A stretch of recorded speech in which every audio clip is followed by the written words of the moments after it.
Ho ho ho, it's me, Bussy, and welcome back to my channel. Today we'll be diving into Bellini Bon Voyage, taking a look at the newly announced RuPaul's Drag Race UK vs. the World season, and doing a deep dive into the false allegations that were recently made against Dahli. It's been a whirlwind of a week and I can't wait to break it all down with you, but first I'm excited to say that Christmas came early this year because I just got gifted the Performance Package 4.0 by today's video sponsor, Manscaped. And it features my favorite grooming product ever, the Lawnmower 4.0. I love this thing because its slim and compact design makes it easy to use. It's waterproof and it charges wirelessly, which means no more cumbersome cables or hair left all over the bathroom floor. Also included in the performance package is the Crop Preserver Ball Deodorant and Crop Reviver Ball Toner Spray to keep Santa's sack smelling fresh all day long. And new in this collection is the Weed Whacker Nose and Ear Hair Trimmer. No more painful plucking. Now that's a Christmas miracle. And Manscaped's got you covered from head to toe with the new luxury Shears 2.0 stainless steel nail kit. Gift yourself or someone else the gift that keeps on giving this holiday season. Manscaped by clicking the link in the description of my video. And make sure to use code BUSSY during checkout because you'll get 20% off your order and free international shipping, plus 2 free gifts. The Shed Travel Bag and Manscaped Anti-Chafing Boxer Briefs. It really is beginning to look a lot like Christmas. Thanks Manscaped for sponsoring today's video. Now, let's get started with something silly. I was browsing through the RuPaul's Drag Race subreddit as one does and came across this post. Straight guy here, please point me in the right direction. I'm sorry if I'm not welcome here because I'm straight, but my girlfriend loves your show. And I asked her what she wanted for Christmas and she said something like Bellini Bon Voyage. I have no idea what that is and it's not coming up. So if you can help me, that would be great.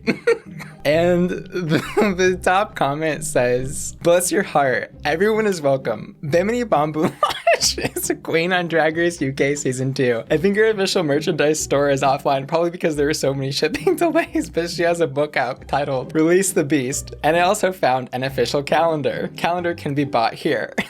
When I first saw this was like, okay, this has got to be another Alabama Star situation. There is no way that some straight dude came onto the RuPaul's Drag Race subreddit and was like, Bellini Bon Voyage. But I literally went through their comment history and it's all about like LCD sound system and has been dedicated for the past 6 years to talking about music and instruments and stuff. So this is either the longest con that we have ever come across or a genuinely confused straight man. This time, I think that's actually what we have here. Another comment says, release the beast, Bellini. So I hope Fan finds the perfect Bellini Bon Voyage gift for his girlfriend. On to the newly announced season of Drag Race, UK vs. the World, aka Drag Race International All-Stars. I've gotta say, actually seeing this announcement was super exciting for me personally because I have seen the rumors for this happening for like the past year. Entertainment Weekly wrote, with the United Kingdom serving as the host region for the series' first ever International All-Stars edition, the new show will unite 9 queens from global Drag Race seasons as they battle it out for the inaugural global Drag Race Superstar title. Also writing that Rue, Michelle, Graham, and Alan were going to be the judges on this particular panel of the franchise. So my first reaction on this season is that I'm super excited for it. However, I will say I thought it was a little strange to actually name it UK versus the World. It just feels a little too UK centric when they are,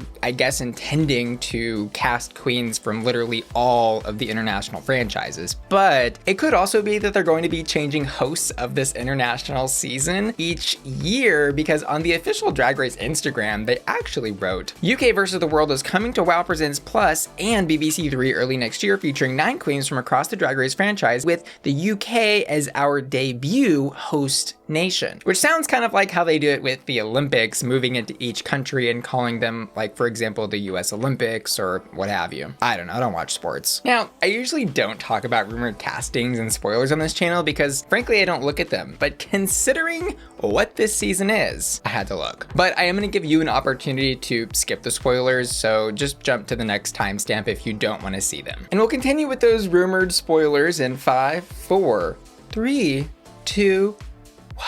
So I want to make it clear, I'm reading here from a Reddit thread that is the International All-Stars post-disappearance /rumors thread Number 1. And I am in no way validating these rumors or saying that they are true. They are rumors. The list includes Bag of Chips, Blue Hydrangea, Cheryl Hole, JDJK, Jimbo, Jujubee, Lemon, Monique Hart, and Pangina Heels. And that is a gag-worthy cast. And I think they all sound like plausible cast members of this upcoming season, but I will question Jujubee's involvement considering she was just on Queen of the Universe and, 10 seasons of All-Stars and Drag Race prior, but it also wouldn't surprise me to see her on this season because she's been so heavily involved with the franchise in the past. Jujubee, blink twice if you need help. But let me know what you're thinking. Are you excited? Is there anybody on this little list that you didn't expect? Or are there maybe queens that you wanted to see on this list but didn't?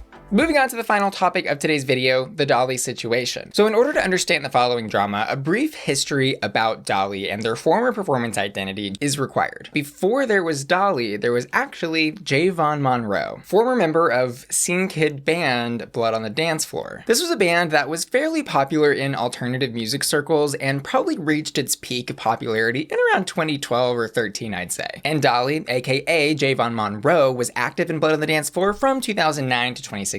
When his departure largely marked the end of that band as fans knew it. And if you know about the other member of this band, Dahvie, well, then you know. And if you don't, buckle up. On December 13th, 2016, Jayy Monroe posted a message to his Tumblr account titled Truth Behind BOTDF's Breakup. And in it, Jay goes into detail about how he had fallen into a codependent relationship with Dahvie over the years and had felt taken advantage of for a long time. Jay wrote that Dahvie often didn't pay him for work done as part of the band, that he manipulated Jay into disliking anyone who disliked Dahvie, and that Dahvie even pressured him into touring instead of seeking medical help and treatment for his HIV diagnosis. And while I could sit here and make an entire video about how terrible of a person Dahvie Vanity is,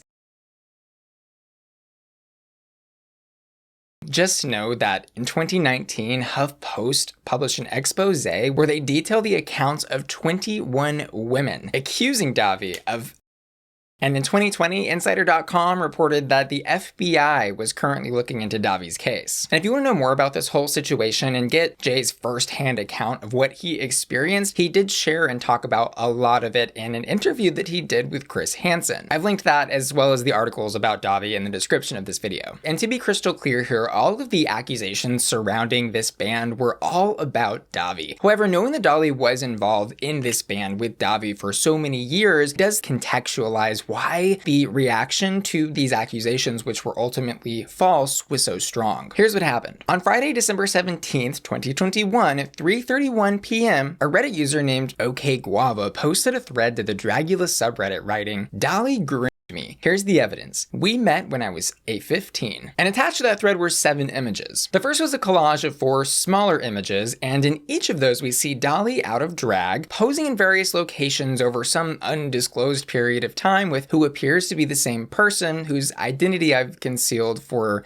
their protection. The next image was a screenshot of Jayy Monroe's Instagram profile as it existed at some point during the past, where the top left photo was one of the photos attached to the first image's collage. The third image is another one of the photos included in the original photo collage, also posted to Jayy Monroe's Instagram profile. And images 4 through 6 that I'll be showing show screenshots of text messages with someone the original screenshotter has named Jay and Jayvon in their phone. Image 4 reads, "It's on the left side when you walk out the front door. I'm outside the door when you're done. Ugh.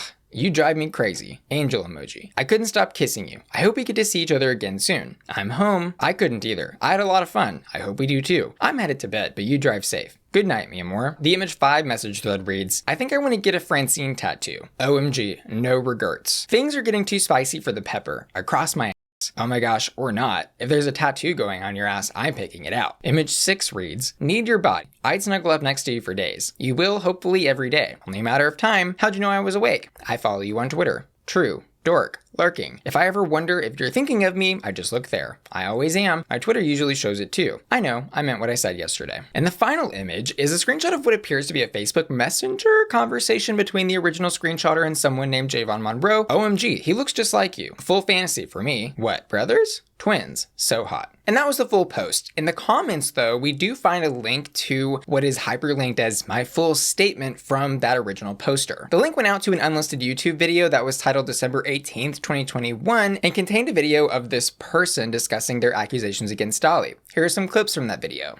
I first met Jayy when I was 15 years old. He was 20.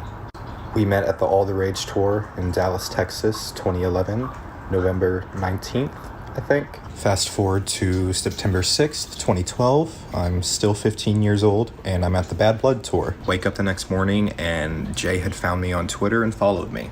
We chatted through Twitter while he was doing his European tour. The messages slowly started turning more and more sexual, and it got pretty graphic between the both of us. We were in direct communication from age 15 onwards, but I didn't physically see him again until the Reign of Blood tour in 2015. I had just turned 19, and I was still obsessed until 2016, the last Blood on the Dance Floor show, where he finally took me behind back of the venue and we made out, and we finally fucked. Now, I was 20 at this time. But before we take a deeper look into those video clips, I do want to go ahead and fast forward the timeline to December 18th when Dahli responded to these accusations. On Instagram, Dahli wrote, "I would like to address these false accusations being made about me online. These accusations are categorically not true. I have not and would not ever communicate in this way with someone who is under. This person was a fan of a band that I was regretfully a part of. During this time, my only interactions with this person were through fan meet and greets, and we did not text or communicate outside of that setting until after this person was an adult. As a survivor of abuse myself, seeing someone make false allegations about something serious hurts me deeply. I fully support and stand with survivors of abuse, and that has made addressing this accusation very difficult. But in the end, these accusations are not true." And then on December 20th, around 8 p.m. Central Time, a post titled "Apology to Dahli" appeared on the Dragula subreddit. This post read, "I am retracting, correcting, and apologizing for the accusations I made against Jeremy Griffiths, Dahli. I have contacted mods for immediate removal of posts and comments as I no longer have access to the account. I apologize to Dahli for making these accusations and retracting my statement that they grieved me, and am correcting it to that they did not grieve me. Dahli is not an abuser. Dahvie was the only abuser in Blood on the Dance Floor." Why this person made these false accusations, though, we can only speculate. And while I don't need to disprove the claims made in this original accusation because they've already been retracted and apologized for, I do think it's worth pointing out that just a little bit of research reveals some pretty glaring contradictions in this person's story. They claim to have met Dahli for the first time at Blood on the Dance Floor's All the Rage tour in Dallas, Texas on November 19th, 2011 when they were 15. They then go on to say that the second time they met Dahli was, quote, a year later at the Bad Blood tour when they were still 15. Fast forward to September 6th, 2012. I'm still 15 years old, and I'm at the Bad Blood tour. Wake up the next morning, and Jayy had found me on Twitter and followed me.